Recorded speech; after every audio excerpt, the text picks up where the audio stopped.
you can technically get your ideal whale dream client on a call with you, right? We routinely will do that for people where they're like, here's 100 companies that I would just freak out if they signed up with us. They don't want to talk to us. They don't want to get on a sales call, but we can get them on a podcast. But that doesn't mean you're going to trick them and try to pitch them a demo and take, right? One of my favorite quotes from Dan Sullivan is, everyone's competing to get your attention, but no one's competing to give you attention. You are listening to Power Marketing with Kevin Lee. Kevin and his agency Did It have helped thousands of businesses win through superior marketing, as have his books, articles, speaking engagements, and the E-Marketing Association Power Marketing podcasts. Here's Kevin. So I'm pleased to be here with Casey Cheshire today. Casey considers himself essentially a podcast ringmaster, and has an entire business focused around getting folks who are new to podcasting doing it, and getting those who are doing it already to do it better. But before we jump into the podcasting side of things, Casey, I'd love to congratulate you on choosing to also be a ski patrol person. So I noticed that on your LinkedIn, and I'm more curious about what the catalyst was for that. Like, how did you decide one winter that you're going to join the ski patrol? It was kind of on a whim. I got back into skiing after maybe taking a decade and a half off to raising family and business. Things just got busy, so I hadn't skied in a bit. And I thought, let me get back into this. I got back into it, loved it, just like riding a bike. And then I started noticing those ski patrollers this time around. They'd always been so cool. I thought, what would it take to be one of those? I don't know. Let me look into it. And looking into it turned into being one. And I got to tell you, it's one of the most rewarding things. We can sell digital things online to other digital users all day long. And sometimes it just giving someone a Band-Aid or helping them get off the mountain when they're having a bad day. It's so rewarding. So I'm super appreciative of the opportunity to do that. And I thought it was you just wanted the vest and the merch, but let's be honest, the vest is actually really cool. Red jacket, nice little North Face red jacket. You're skiing down, you get that red, you get those crosses on the side. Absolutely, you get to get on the lift before they open the lift to everyone else. You get those fresh runs with no ski marks on it. Yeah, it's pretty cool. They are definitely perks, my friend. Yeah, absolutely. It's a total flex being on ski patrol. I thought I'd mention that. And so what was the catalyst for starting Ringmaster to take people who hadn't been podcasting yet and help them get into it and take full advantage? Fellow marketer like yourself, and been running a marketing agency, been running it for about 10 years. And I needed thought leadership, and I needed to reconnect with my customers because we'd built teams upon teams. And, as a leader, you can get kind of pulled away from a lot of the day to day. So I started a podcast just on a whim 4 or 5 years ago. And it'd be fun because your experience in podcasting, I can't wait to hear yours as well. But I started this podcast and immediately realized I loved it. I loved asking other people questions, learning from people.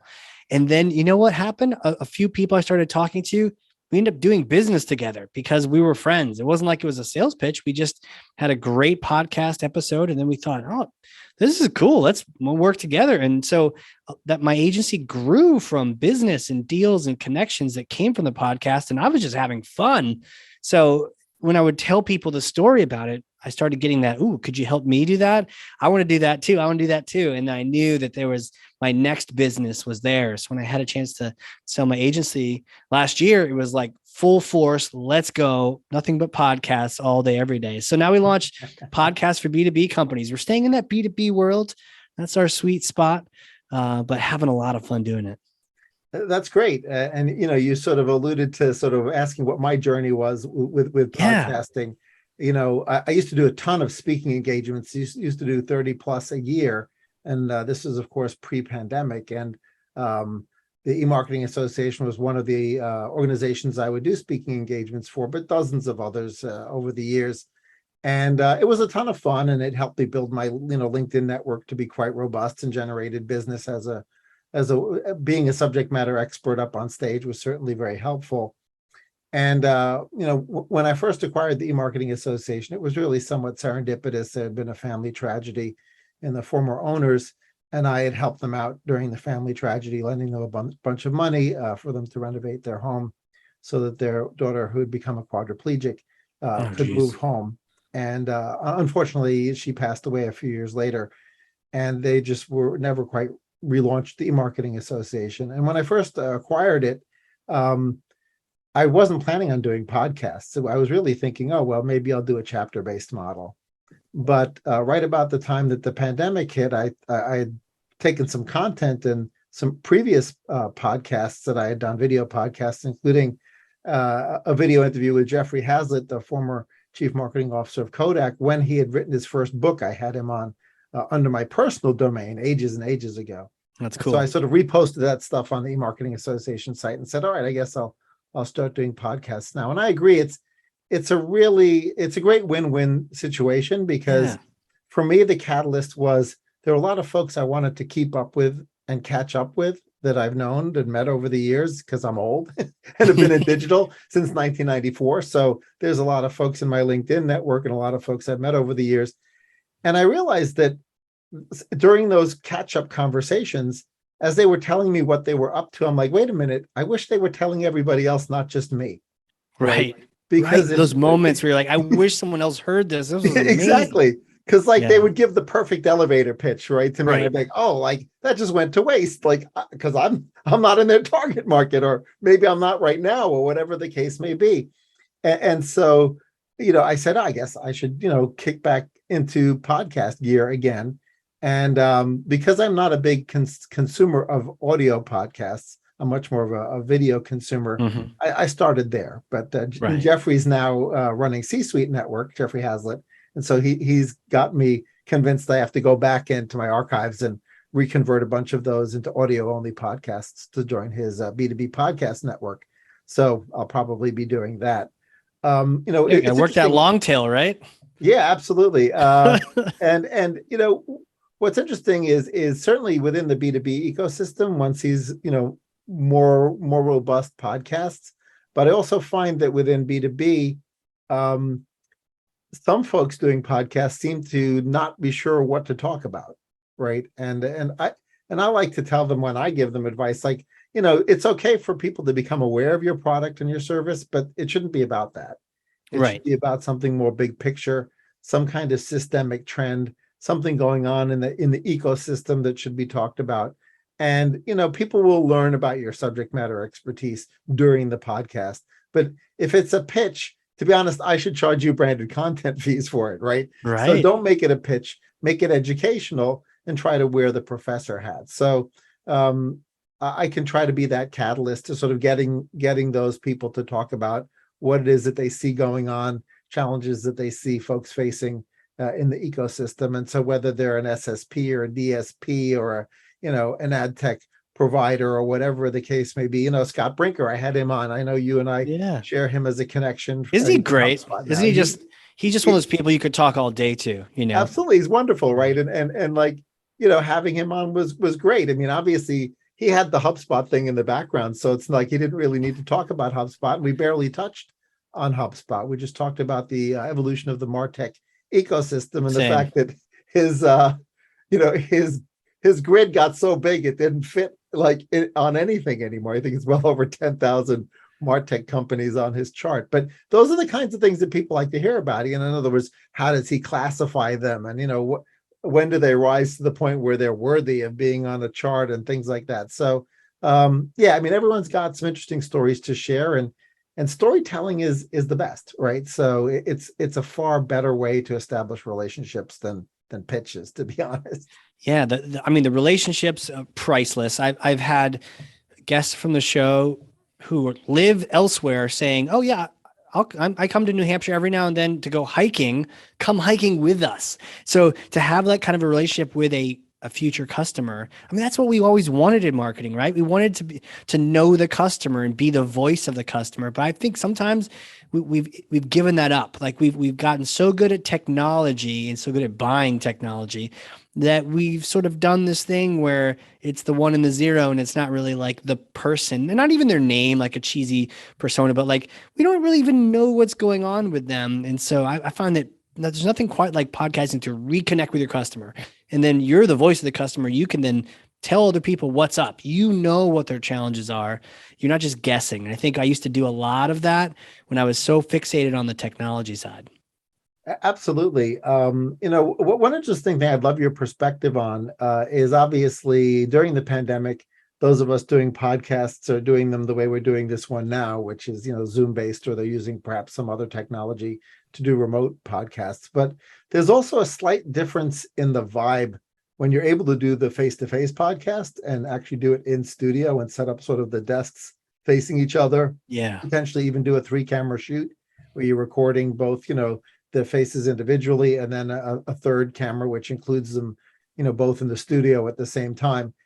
And sort of how do you advise folks to, as to whether or not they should go that route? Like, should they set up a studio? Should they make it sort of a legit in-person, in-studio podcast versus doing one like this? Yeah, I think there's different layers of magic that occur. And when you go in person, I mean, can you beat it? Can you beat just shaking hands and sharing a dinner or a beer with someone? That's really, you can't top that, right? So Zoom is less than that, unless both of us like literally have the same beer right now. We're like, hey, cheers, we bump the computer screen. But short of that, yeah, it is special, but I think it does add these elements of complexity to it. Now it's not even, it's like when you have one baby and then you have a second, like, oh, it's not like you have 2 kids now. You have like 5 kids now. Like the level of complexity of having these multiple human life forms. Yeah. Right. It's super exponential. And so it's the same thing when you go on site, it just elevates the game so much so that I feel like it can become a distraction for people. I think the best bet is doing what we're doing now. Start here, right? Start on a Zoom, hit record, focus on good mic, maybe a good video comes next as an upgrade. You don't even need that. Some people just get on a cell phone, right? So, but just starting simple, because I feel like that complexity gets in the way of execution, right? So you just keep it simple. You get on a Zoom, you hit record, you have a good time. But yeah, there is a reward to getting in person, but it's hard, right? So it's usually saved for events, cool conferences where you can do that. And also, you might need the whiskey, or we were talking about scotch. You might need a little bit of that because in person, it is so in person that you need to sort of soften things up a bit. I really like the podcasts I've seen where they're sitting on couches and they have a boom right in front of them so they can relax, because otherwise it's like, where do I put my hands? Where do I put my everything? And right now we're on screen a little bit and it's like we're talking heads, but when you're in person, it's the whole body. Even if it's not on a screen, you're picking up on everyone's body language. Right. So you have to like prepare and know what's going on. Like I'm standing on a balance board right now, having a blast, like tilting back and forth, but nobody can see that. But if you're in person, you really start obsessing over some of these other details, which is why oftentimes you see Joe Rogan offer a cigar or some crazy whiskey someone sent him from the internet, right? Just to kind of relax things. So I think that the best bet is to start on a Zoom like what we're doing. Great. Have any of your clients also experimented with, I guess, what I'd call the man in the street style podcasts, right? So maybe it's at a conference or something like that, and they maybe bring one of their cohorts along to be the camera person, right? And they throw the LED lights on top of a camera, or maybe now they even have like clip-on rings that go around the cell phone, so you can use your iPhone as your camera, and it's sort of, I wouldn't really call it legit, but it's the camera quality is so high now on some of these smartphones that you can really do one of those rings around a cell phone and use that as your camera. And I've seen that more and more at conferences. Advertising Week New York was recently live here in New York, and it was surprisingly well attended. And I noticed 2 different groups of folks doing sort of these live man in the street type interviews at the conference. And I don't know whether they were sponsors or just attendees or what they were, but there was a presence. And I think there were also people doing them sort of surreptitiously. Like the 2 obvious ones were the ones with the ring cameras around the cell phone, and then somebody had actually got a tripod and a legit nice camera, DSLR. But have your clients started to experiment with that as well? Not as much. And I think it's definitely it's like icing on the cake. And one of the fun things about podcasting too, and I know it's fun to talk to a fellow podcaster, is like, it's a blank canvas. You can do anything you want. Do you want to do an intro? Do you want to do a prep call? Do you not? Do you want to stop midway through and have a puppet talk? Yeah, you can do anything you want, right? It's up to you. But what I find really helps, and this goes back to the days of, even marketing strategy. What's the goal? What are you trying to get out of this podcast? And that usually helps me inform myself, but also other people about what kind of move should we make this canvas, right? If the goal is a relationship, then let's make sure we're creating a podcast where it makes that relationship strong. You're making the guest feel like a rock star. You're building trust. If you're having a prep call, you're setting them up. They know all these questions you're going to ask, and then you ask exactly what you said you were going to ask. And man, you're building relationships from the ground up. Fantastic. Some of these other things, like on the side of a conference, catching people real quick, great for lead gen, great for some live content, some short content, not so much for the relationship, right? But maybe it's a start of a future one. So most of the time we're focusing, the podcasts that we do are really designed for that relationship. And then the second part is to create this irresistible content. And I feel like, this is the other thing is some great content comes from having two experts on a call, just hashing out the details, and you don't have to go research it, right? Now you have gold. And I think to your earlier point, you wish someone was there to hear that. I once had a podcast interview with a professor of marketing from Wharton, and he just schooled me on using the customer lifetime value as the primary mechanism of making decisions in marketing. Right? He schooled me for an hour and a half. And I was like, I wish someone was here, but someone was there. We were recording it for the podcast. You can go watch my brain just smoke as I'm on that episode. But he was awesome. It was Peter Fader, amazing guy. And he just schooled me for quite a bit. And so the content that can come from that, and it turns into books and blogs and ebooks, is just really priceless. So those are the two goals that we're going for: great relationships, and then also irresistible content. Yeah, absolutely. I would agree with you there. One of the things that I've learned, by having sort of putting butts in seats on the opposite sides of the screen and making sure that they feel comfortable with it is depending on the corporate culture and the individual personality of the person that I'm doing the podcast with, they may have very different expectations with regards to setting agenda and the level to which things stick to a script. And sometimes it's a personal preference because they just feel more comfortable having thought through answers ahead of time. And in other cases, it has more to do with compliance, right? In that they work for a corporation where investor relations or their corporate communications team has said, oh, you're only allowed to talk about this as it relates to our brand. And don't mention Boeing, right? Like don't say that name. Right, exactly. Yeah. So I mean, obviously, each publicly traded companies tend to be much more strict about that, but also ones thinking of going public because they have quiet periods, and sometimes even ones that have just taken venture money, right? They don't feel comfortable talking about valuations because it hasn't been disclosed. And so I think it's been interesting for me to learn that I need to go back and forth with my guests ahead of time to understand what their comfort level is going to be with an ad hoc podcast, which is what we're doing now because we didn't script this, versus one that is much more heavily scripted. And some people can do the ad hoc. I love it. I'm like, oh, cool. I don't know anything, and let's go. Right. And it's an adventure. And I was talking to a guy named Don Williams today. He prefers that, and he wants that to be the case because for him, that gets to the most authentic communication, because you can't prep a talking point because maybe you won't actually, it's not even the question. Right. So you have to just answer with whatever's on top of your head. Other people like it. Other people will read the book beforehand. So there's just all sorts of really cool styles that people can use. As long as they're marching toward the goal that they wanted, then knock yourself out, entertain yourself however you want. So one area I noticed you spend a fair amount of time talking about in your published content and in your conversations is the importance of sort of utilizing the content in as many different ways as possible, resyndicating it to as many different places as possible, not letting the ball drop after the podcast, et cetera. And so what are some tips that you think podcasters should follow, and also tips for the guests, right? Because the guests, it's often a PR opportunity for them as well, right? A personal branding opportunity, a business branding opportunity. And, it's not just a flash in the pan. It's a content asset that they can squeeze juice out of. So Totally. What are some mistakes that people make that they should really make sure that they don't make? Yeah. Well, I think first of all, the disclaimer is I'm an absolute marketing caveman, right? So, but I've had the pleasure of like 300 podcast interviews. I have a show called the Hardcore Marketing Show, which is basically transforming me from a caveman into a marketing strategist.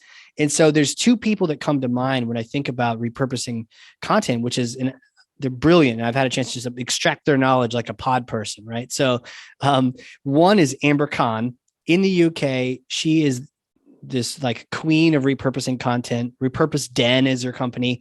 And I sat down with her and we were talking about this repurposing. And she said something like, this one piece of, our hour-long interview could turn into something like 40 or 30 or 40 different pieces of content. And I was like, hold up, really? Can it? And we just sort of broke that fourth wall. And I was like, stop for a second. I got my paper out. I'm like, okay, Amber, you tell me the kinds of content this interview can turn into. I'll put a tick mark down on the paper and let's just see how many you can come up with. Any guesses what she came up with? What number? For an hour-long podcast, I mean, it could be dozens and dozens. No, but just types, like individual types of content that could come. You're probably still talking about a couple dozen individual types of content. Yeah, totally. She came up with 41. Okay. Right? Blew my mind. So like, okay, you're right. Case in point. So Instagram, shorts, reels, full length, transcripts, blogs, all those things, right? And ebooks, an actual book. And then the second person that has really helped me with this is a guy named Mark Stiles. Shout out to Mark. Brilliant guy, attorney in the New England area. And what's great about him is he went in exactly the same direction that you're talking about, where his podcast, his goal is actually to create marketing content for his guest. And he shares this with them. He teaches them about what will make it a great content. And his whole point as a host, he's very giving in this way, but he's constantly thinking, how can I ask them a question that will set them up to answer it so that this recording is one of the best pieces of content they've ever had, right? And by doing that, now all of your guests are sharing this with people. And one of the most popular episodes of my Hardcore Marketing Show is actually not the author. Sorry, David Meerman Scott, right? It's not you. It's actually this VP of sales from Texas who felt so well represented in his interview that he shares it with every single prospect he talks to. And he's like, look, this is who I am. This is how I feel about you and how I feel about serving you with my services. Listen to this. If you like it, let's do business. If you don't, all good. So he literally is sending hundreds of people a month to this show, this one episode, because he feels well represented into it. And the fact that those people all get to meet me and meet my brand at the same time is really quite priceless. Absolutely. And that was also somewhat of a unexpected benefit for us when we launched the Marketing Association podcast. Is like the running joke is that when we invite somebody to be a guest on the E-Marketing Association podcast, they'll gladly go on the E-Marketing Association podcast with Kevin Lee, CEO of the E-Marketing Association. But if I were to ask them to be a podcast guest for Kevin Lee, the executive chairman of Did It, they'd be like, oh no, I'm not interested in that one. It's basically the same, but the halo effect of having the brand behind it is pretty powerful, right? So I'm lucky enough to have acquired that brand and can use that brand to not only position myself to be a good podcast host, but because then it has more gravitas when they use it. And to your point about making it a giving event where they can use it and they can be proud of it. And, I'll even offer the raw footage to folks because I'm not even going to be, too picky about, does it need to sit on one of my socials or does it need to be on so I can track it, the numbers. Does it need to be on my YouTube channel? The reality is, it's just good karma, right? So for 100%. Me, I'm more about the good karma of it than I am about the perfect tracking of each piece of content and where it sits. And, if a piece of content gets a life of its own, like you described, where somebody sort of, somebody loved it so much that it became key to their marketing strategy. That's just good karma for everybody.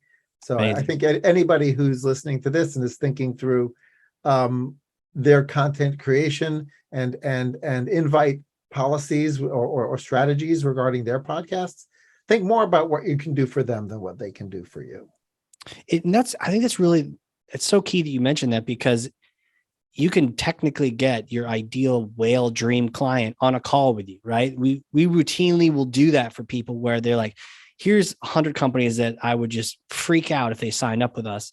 They don't want to talk to us. They don't want to get on a sales call, but we can get them on a podcast. But that doesn't mean you're going to trick them and try to pitch them a demo and take, right? One of my favorite quotes from Dan Sullivan is, everyone's competing to get your attention, but no one's competing to give you attention, right? So if you become one of those people, to your point, giving attention here on a podcast, making it about the guest, it's not about the host, right? It's not like your show. This is it's the e-marketing show. It's for everyone. It's for the community. Then that really resonates with a lot of people. Absolutely. And every guest has things to share that the audience can benefit from. And the reality is the audience is essentially the Venn diagram of everyone we both know, right? Yeah. So as I think about guests that I have on, in some cases, I'm equally excited about the reach of the guests' social media footprint as I am about having them on and their subject matter expertise, right? Because I understand that the kinds of folks that they will be sharing it with are folks that I wouldn't mind them knowing about me, right? I mean, True. I don't do a heavy pitch, during the podcasts. But if people get curious and they're like, well, what the heck does Kevin do? Well, they can figure it out. My LinkedIn pretty much tells that story. Yeah, it just sucks that like only 3 people follow me on LinkedIn. So you didn't win the lottery with me, unfortunately. But that brings up another really important point, because it's not quantity, it's quality, right? I mean, if one of those 3 people that follow you on LinkedIn is somebody who can benefit from something I can do to help them, even if I give it to them for free as advice, that's all good, right? It really is not, because we get the folks who come up through PR or media buying, they think it's about quantity, right? But if folks who came from a sales background, they're like, yeah, well, when you mix the Glengarry and Glenn Ross leads together, those aren't all good, right? So it's really more about quality than quantity. And can we talk a quick side tangent about how cool that movie is? And for anyone who hasn't seen that, Glengarry, Glenn Ross, go see it. It's what makes that cool is apparently Alec Baldwin's only in that for like 4 minutes. Right. It blew my mind. I'm like, wait, he isn't in for the whole show? No, he's in for this like tiny little cameo. It's the one thing in that whole sleepy movie. Yeah. He just stands out as like, oh yeah. Right. So cool. Right. No, it's absolutely and there's a whole generation of folks who haven't seen the movie, right? Yeah. Who should fix go that. see it. Yeah. I mean, there's some stuff in there that probably would not be considered politically correct, but there's a lot of movies made in the last 20 to 30 years that would not pass the current script writing, process. Yeah. Pretty sure if Disney owned it, they'd have like a 3-minute disclaimer at the beginning about how offensive it is to basically everyone.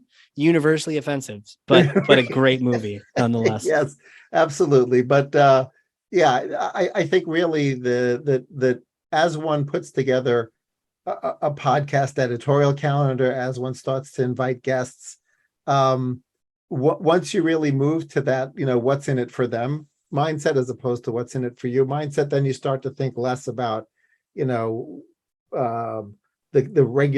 sort of quantity KPIs, and you start to think about, are they going to have a really fun story to tell?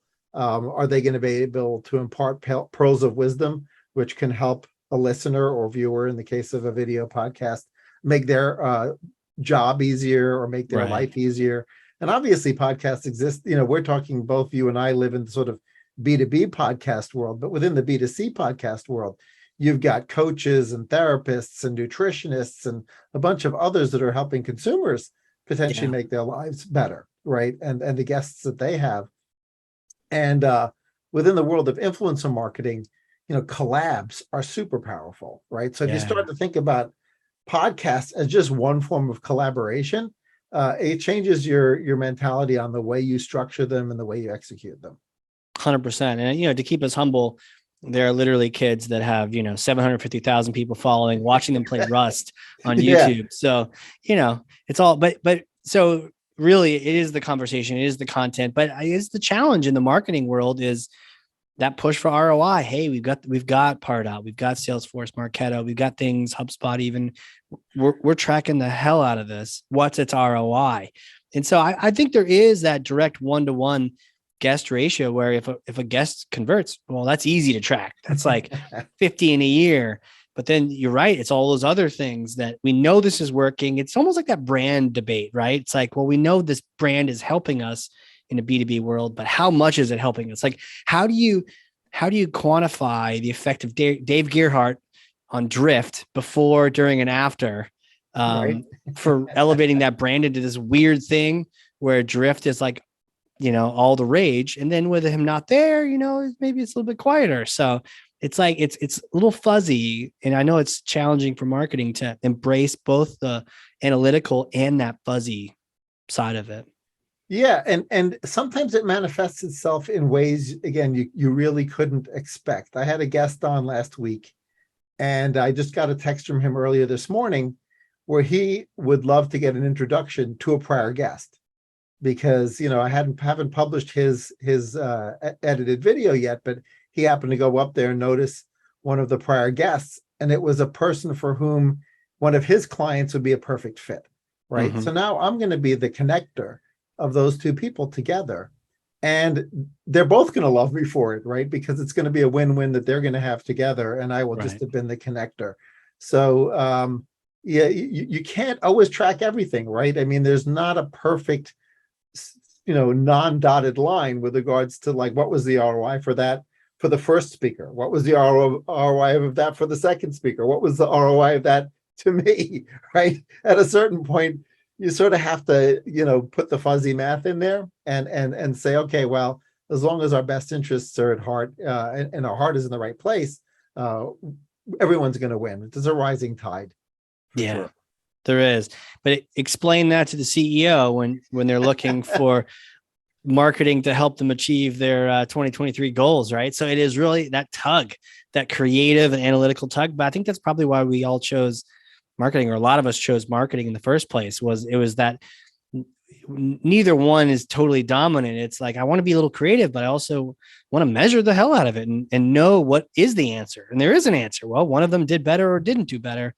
And I guess there is the answer of, you don't have statistical significance.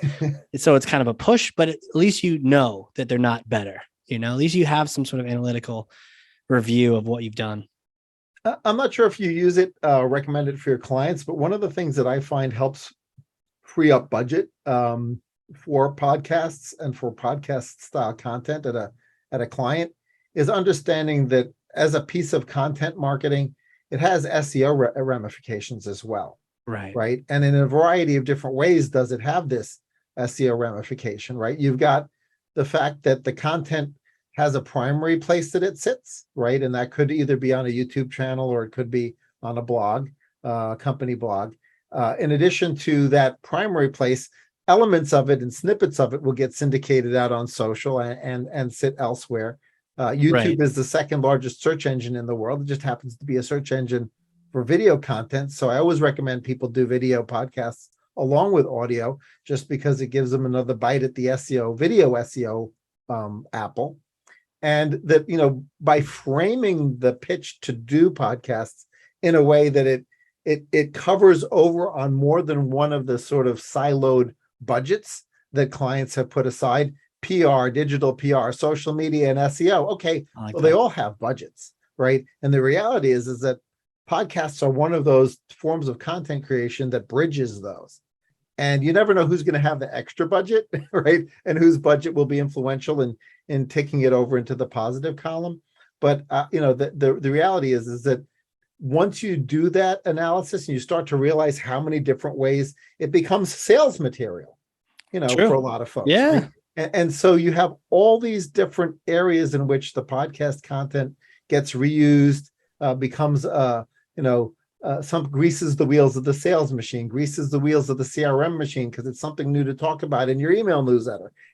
All of these elements get to use that podcast content. To your earlier point about all the ways you repurpose it, podcast content lends itself to that, right? And plus, you can start it fairly inexpensively part of the challenge of getting things like that rolling is when there isn't an internal talking head who feels comfortable, either Right. being Who do on you pick, audio right? yeah, you're right. Who becomes the face of Yeah. the podcast, and or the voice of the podcast if you're doing audio only. And not every company has that individual, right? Or if they do, that individual's self-esteem or fear of public speaking gets in their way, right? And Yeah. that's where some of the tools around media training in PR become handy, right? And we acquired 3 PR agencies, and one of the things that we used to do for clients is media training, right? Because sometimes the CEO or the CMO or the chairman of the company has never had media training. They don't know how to go out there and talk to the press. Well, podcasts aren't like that. You're not under the gun. You do get sometimes multiple bites at the apple, especially when you do a private podcast like this. It's not like being on Fox News or CNN and getting interviewed.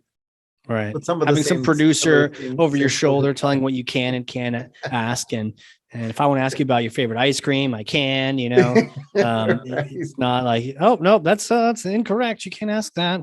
It's your show. I have to try to find the video. I may not ever be able to find it, but many years ago when Steve Ballmer was still running Microsoft, they were just really getting more heavily into advertising, and they were trying to see if their worldwide partner conference, which are mainly software resellers and VARs and ISVs, could they get into the media and advertising from a recommendation perspective? Should they be recommending advertising to their clients? And the jury was still out. So they decided that they wanted, since I was on the partner advisory council at Microsoft at the time, they decided that Ballmer would interview me. And I was all excited when they asked me. Wow. What I didn't realize was that they were going to do a separated interview where they would send in the cameraman who was also going to be the body double of him and shoot over his shoulder at me, him asking me the questions, and shoot him separately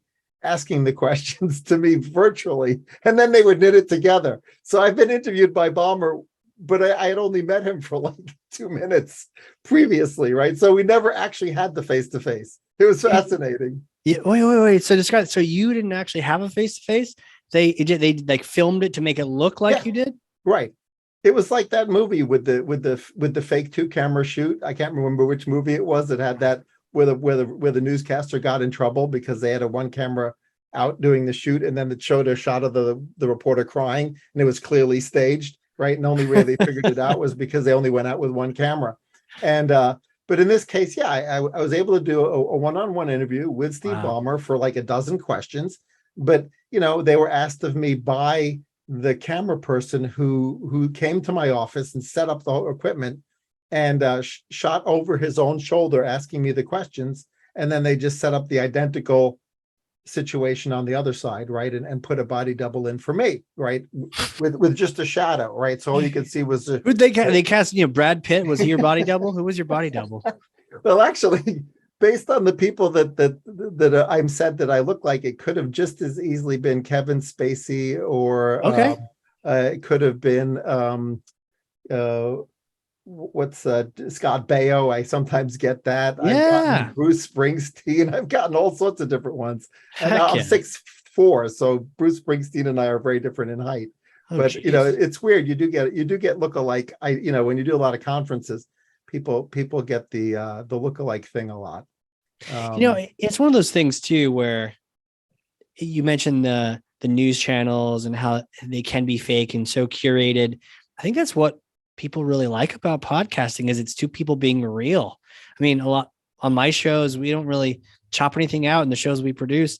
If someone contractually said something they shouldn't have said, or they said the F word too much, okay, all right, and they felt bad about it afterward, great, and like you can chop it out. But by and large, you're not getting rid of the ums, right. Or somebody says something the wrong way or accidentally has a mistake and corrects themselves. Like that's a real conversation. It's like you and I are just having a chat, and it's not this super curated, hyper curated 30-second thing where I'm like, well, Kevin, let me tell you about this, and you're like, well, Casey, that's a great answer. Back to you, John. It's like, we want to hear the convo develop. And how did they get on a back to you, Casey, at some point? That would just be super fun. Yes, you got to do it in a radio voice. That was right? Like a fun, like set of language that evolved into sort of the two-person newscaster. Yeah. Back to you, Cheryl. Exactly. Well, I feel like I'm hoping that folks who are seeing this are going to be inspired to get off their butts and start a podcast. And certainly it sounds like they're welcome to find you on LinkedIn and reach out if they like to get any advice on how to do so. So it's been a pleasure having this podcast opportunity with you, Casey. Yeah, a lot of fun, man. I can't wait to get you on my shows and ask you a bunch of questions. And I also have a brand new show. It's a podcast about B2B interview podcasts where we just talk tactics and methodology. And it's unless you're into podcasts, it's a total nerd fest. So for everyone else, there's the hardcore marketing show, which I'm sure you'll link to. But yeah, it's been an absolute pleasure. Thanks for having me on. My pleasure. Kevin Lee's Power Marketing is available on all your favorite podcast networks. Kevin loves helping businesses excel at marketing. Having marketing challenges? Just like Santa in The Miracle on 34th Street, if Kevin can't help you, he'll know someone who can. Find him on LinkedIn, subscribe, or follow.